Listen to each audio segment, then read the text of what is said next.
Hi friends, நான் உங்கள் பிரியா. இது உங்கள் பாண்டியன் ஸ்டோர் எஸ்பிஜி சேனல். நம்ம சேனலில் பிஸ்னஸ், சேவிங்ஸ், மணி ரிலேட்டடான வீடியோஸ் நிறைய கற்றுக்கிட்டு இருக்கு. நம்ம சேனலை சப்ஸ்கிரைப் பண்ணிக்கோங்க.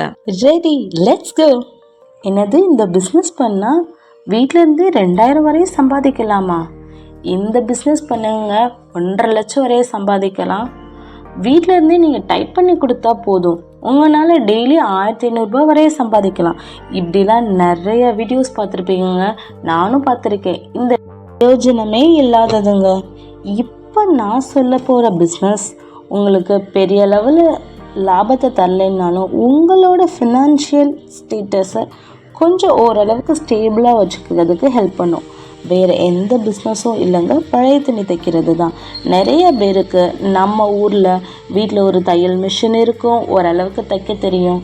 ஆனால் அந்த தையல் மிஷின் எதுக்கு இருக்குன்னே தெரியாமல் ஒரு மூலையிலே தான் கிடக்கும்.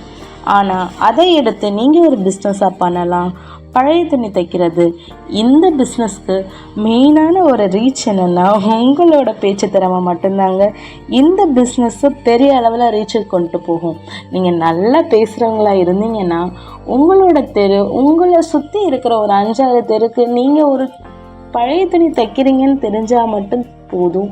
அவங்க வீட்டில் இருக்கிற தையல் எடுத்த துணிங்க, இந்த பழைய துணிங்களை உங்கள்கிட்ட கொடுத்தாங்கன்னா உங்களால் ஒரு நாளைக்கு ஒரு 200 to 500 வரைக்கும் ஏர்ன் பண்ண முடியும். இந்த தொழிலில் பேசிக்காக இருக்கிற ஒன்று என்னென்னா, நீங்கள் அவங்க துணியை கொண்டாந்து கொடுக்கும்போதே இந்தந்த துணிக்கு இன்னென்ன ரேட்டுன்னு சொல்லிடணும். ஏன்னா நம்ம ஆளுங்களுக்கு நல்லா தெரியும், நம்ம தைச்சதுக்கப்புறம் நம்மள்கிட்ட நிறைய பார்கெயின் பண்ணுவாங்க. அதுக்கப்புறம் நம்மளோட இவ்வளோ நேரம் உட்காந்து உழைச்சது எல்லாம் வீணாயிருங்க. அதனால் நீங்கள் இதை ஒரு பிஸ்னஸாக எடுத்து பண்ணலாம். உங்களோட பேச்சு திறமை மட்டும்தான் இந்த பிஸ்னஸ்க்கு ஒரு பெரிய ரீச்சை கொண்டு போகும். இந்த பிஸ்னஸை நீங்கள் நல்லா பண்ணுற பட்சத்தில் நீங்கள் இதை ஒரு கடையாக கூட போடலாங்க, கூச்சம்லாம் பட வேணாம். இப்போ பெரிய பெரிய கம்பெனிஸ் கூட பழைய துணிங்களை வச்சு பேக் செய்கிறது, பழைய துணிங்களை வச்சு நூல் திரிக்கிறது அப்படின்னு நிறைய பெரிய லெவலில் பண்ணிக்கிட்டு இருக்காங்க. நம்ம இவங்கள வச்சு என்ன பண்ணலான்னு பார்க்கலாம். உங்கள்கிட்ட ஒரு 50 கஸ்டமர் இருக்காங்கன்னு வச்சுப்போம்.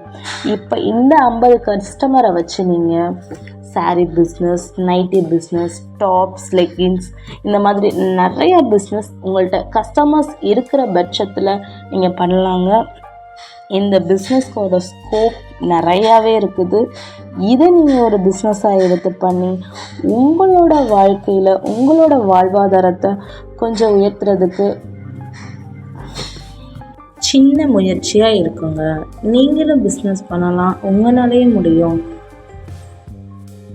இந்த பிஸ்னஸை பெண்கள் மட்டும் இல்லாமல் ஆண்களும் பண்ணலாம். என்றைக்குமே பெண்கள் இண்டிபெண்ட்டாக இருக்கணும்.